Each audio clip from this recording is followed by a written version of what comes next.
sa time check, alas 6 po ng umaga. Ayan, meron po tayong masamang balita. Ayan, isa po sa ating kasamahan sa trabaho ang nasa nasa ospital. Ayan. Mga boss, si Paring Denden. Meron po silang tinatapos sa Tarlac na paintworks. Doon po siya sinumpong kasama po si Gary. Last 2 days ago mga boss. Sumakit daw po yung kanyang sikmura. Ayan, hindi niya mataes. Tapos maraming salamat pala kina Kapitan, kina Cap Sernan, tsaka kay Kapitana Marites Cruz. Ayan, maraming salamat po sa pag-alalay kay Paring Denden dyan na dinala po nila sa ospital sa Tarlac. So yun, na po siya, na-confine. Under observation yung kanyang sikmura doon. Tapos nung lumabas yung findings, nag-decision po yung family niya dito na dito na lang i-confine dahil wala pong magbabantay sa Tarlac, or si Gary lang nagbabantay doon. So ayun, nandito po siya ngayon sa Arayat, naka-confine. So kumustahin po natin bago tayo lumakad sa mga proyekto. Let's go. Ayan, dito daw siya naka-confine dito sa may Lingap. Lapit po dito sa munisipyo ng Arayat. Kaya muli, nagpapasalamat po ako sa kinakapitan saka kay Kapitana Cap Sernan.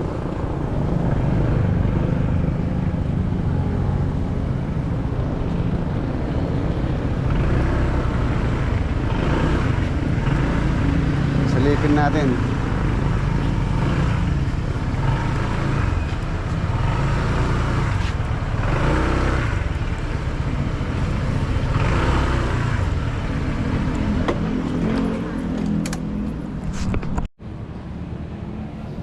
Ayan, dito sa Lingap General Hospital.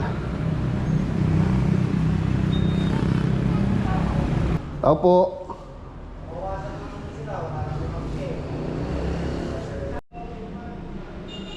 Ayan, sana daw, room 307.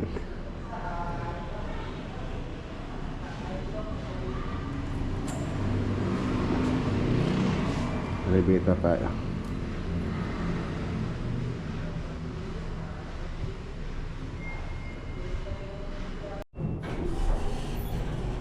Third floor, 307.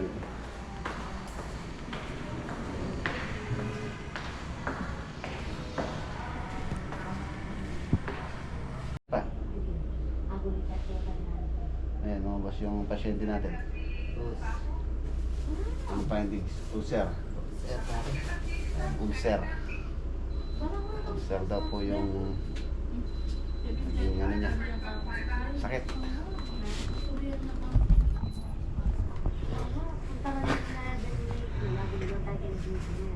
Ganda ng kama mo, no? Lambot pare.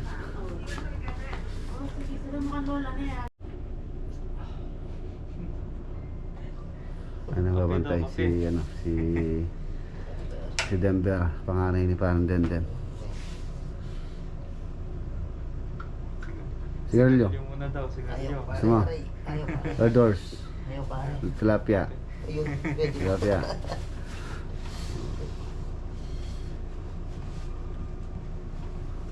Sakit. Sakit pare. Ulcer. Tanong mo kay Doc, paano mo nakuha yung ulcer mo? Oo pare. Sabihin niya, umiinom ka. Oo. Nigarilyo. Nigarilyo ka? Oo. Oo. Tigil mo na yan, sabi niya. Sabi sa'yo. Red horse every day. Red horse. Palitan natin ng red horse yung suwero mo.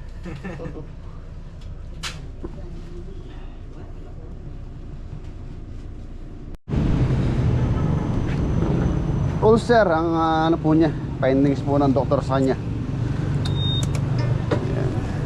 Mamaya daw ano pa siya, ultrasound. So tingnan natin kung ano yung magiging findings ng doktor, kung kailan po siya makakalabas.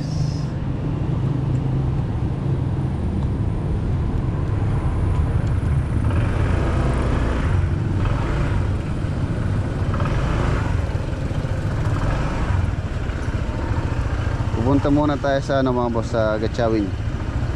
Review po natin yung project doon bago tayo umalis mamaya pupunta ang Bulacan.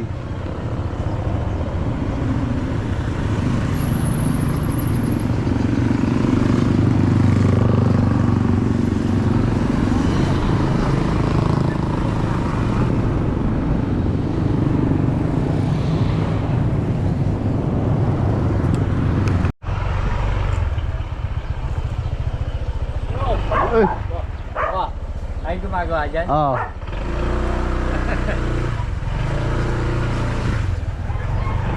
Ayan na mga boss, nandito na tayo. Nandito na tayo. Kahapon malakas yung ulan. Tapos nag-flood test na rin po kami. So tingnan natin ngayon kung walang naging leak. So pagka naging okay na yan, pwede na natin i-concrete topping. Ay,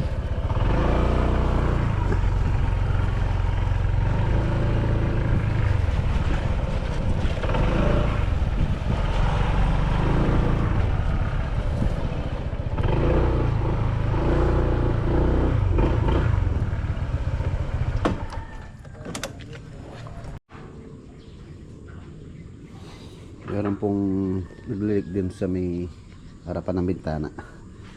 So malamang sa malamang po dito siya. Ayan. Dito sa plastering na to. Ayan mga crack. Ano ko tong crack na to. Ilalakyan po natin yung crack. Tapos ilalagyan natin ng palalagyan ko ng ng waterproofing epoxy. Tapos waterproofing natin tong buong area na to para matanggal na yan. Tumutulog halos dito na lang po sa ilalim dito.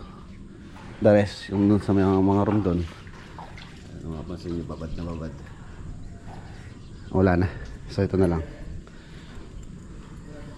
dito sa wall na lang yan, sa labas na lang po yan.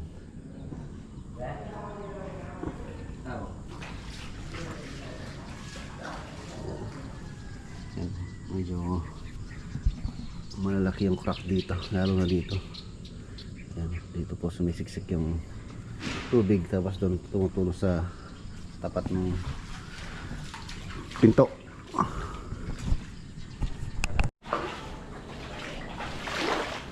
Babad na babad dito mga basala na po dyan.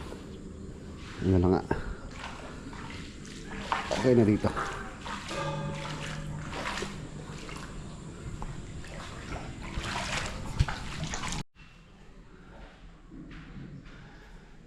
Yan, dito na lang po siya ng problema. So malamang dito sa may canopy na to, doon sa palitada na yun, doon tumatawid. Tapos doon sa may beam.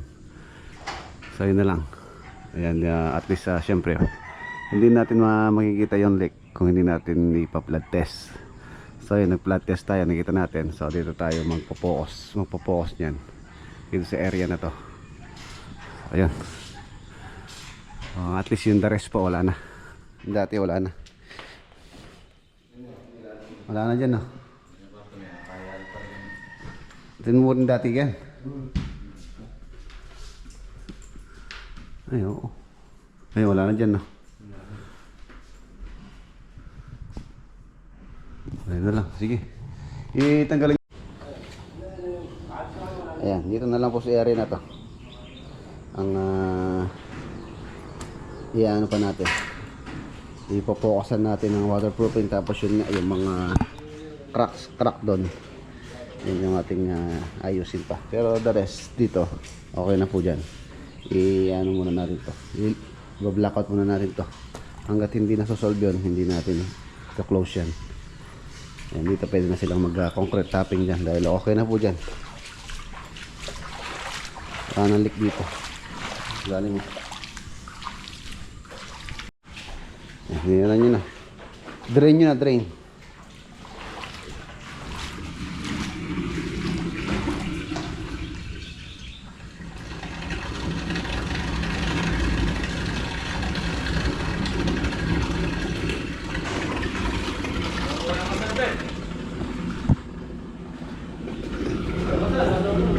Tapos tingnan mo din sa ibaba, baka naman dun sa potak yung karel tubo kung niya manulo na.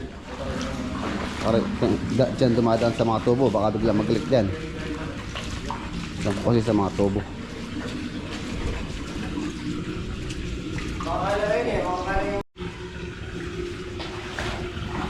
Ayan na.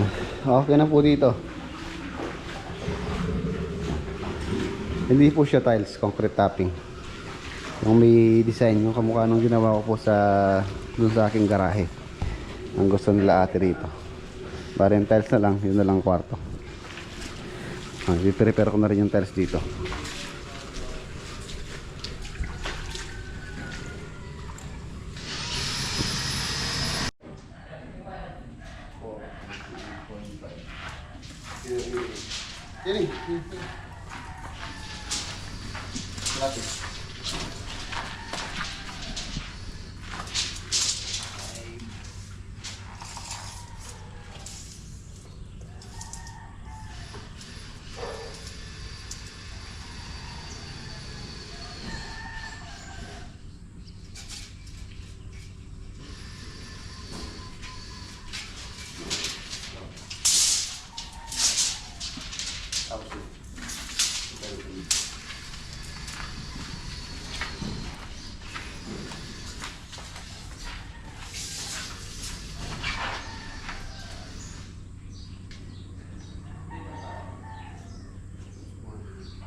Ayan, okay na. Nakapag-layout na rin po. Nakapag-layout na po kami.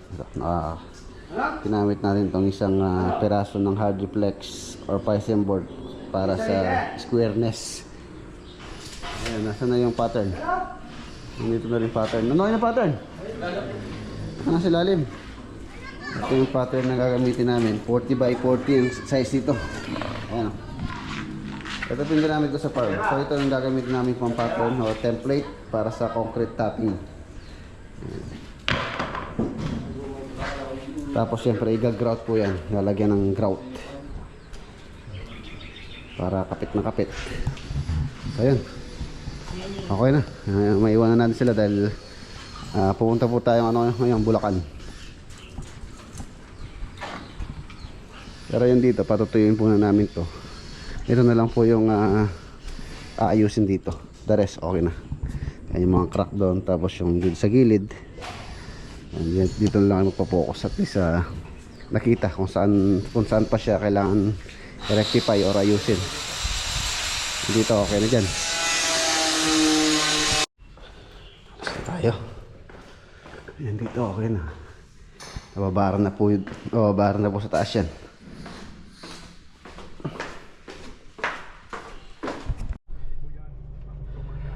Ayan mga boss, nandito na tayo sa farm. So Bulacan naman tayo. Bulacan po ang lakad natin. Tatlong pupunta natin, baka mag-overnight na tayo doon.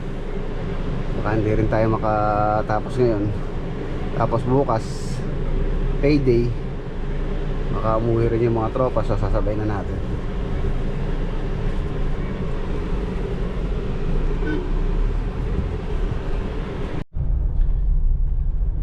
Ayan, nandito na po tayo sa Bulacan. Angat.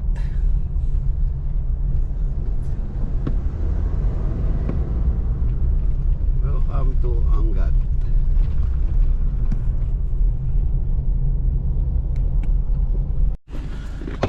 Ayan, narito na po ako dito sa Angat. Ayan na yung bubong mga boss. Frame na. Ano yung bubong nito, i-order na lang namin sa Pampanga.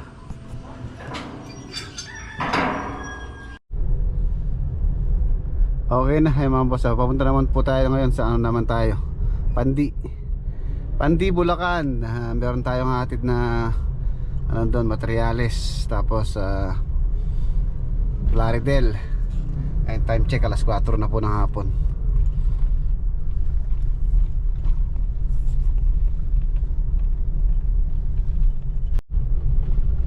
Ayan, nandito naman po tayo sa ano, dito sa Pandi,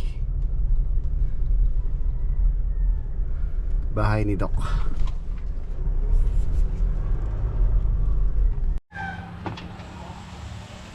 Ayan, itong compressor kailangan gagamitin po dito. Tapos meron tayong materials na binili ng mga cabinet.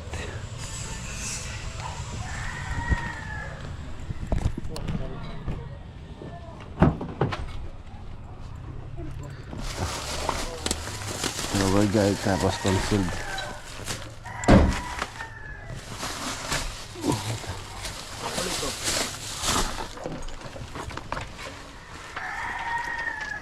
Anong plywood? Maturing plywood ka? Ayan, mga boss, hindi na po tayo na bumiyahe papuntang Plaridel. Time check, mag alas 5:30 na. For sure, traffic po rito. Gagabi na tayo. Dito na tayo mag-overnight dito sa bahay ni Doc. Ayan. Bukas na lang tayong maaga. Tapos meron ding mga materials na kailangan ko rin bilhin dito na hindi ko nabili din ngayon. So bukas ng maaga bago ako pumunta ng Plaridel, bibilhin ko muna plywood. Wala na po akong plywood. Tingnan ko dito sa bandang Bukawi kung meron mabibili. Ganitong plywood na local made.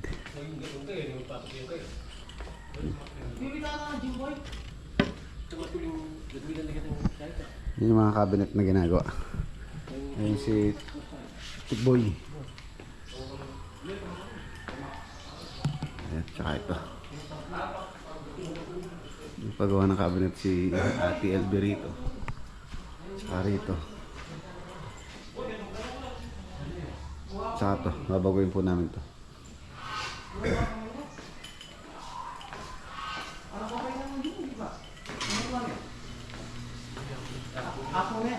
Maraming salamat kay Doc Will. Meron tayong agote pataranta Alfonso 1. Naninimit lang Maling. Yan, maraming salamat po kay Doc Will sa sponsor ng agote pataranta. Ayan, check na tayo.